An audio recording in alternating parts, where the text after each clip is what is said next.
அனைவருக்கும் காலை வணக்கம். இன்னைக்கு என்ன சாப்பிடுன்னு பார்த்தீங்கன்னா, இன்னைக்கு காலையில பொன்னாங்கண்ணி கீரை கூட்டு செய்யலாம் அப்படின்னு சொல்லிட்டு பொன்னாங்கண்ணி கீரை அறுக்கலான்ட்டு போனேன். உடனே என் பொண்ணு அங்கே இருந்துட்டு அம்மா அப்படின்னு கத்துனா, என்னடா பாப்பா அப்படின்னு.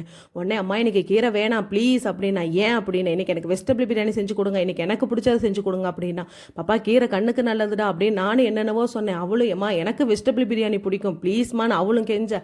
சரி அவளோட ஆசைக்கே இடம் கொடுத்துட்டு, சரி இன்னைக்கு உனக்கு பிடிச்ச வெஜிடபிள் பிரியாணி செஞ்சு தரேன், இன்னைக்கு உன்னோட சாய்ஸ், நாளைக்கு என்னோட சாய்ஸ், நாளைக்கு நான் கண்டிப்பாக கீரை செஞ்சு கொடுப்பேன் அப்படின்னு.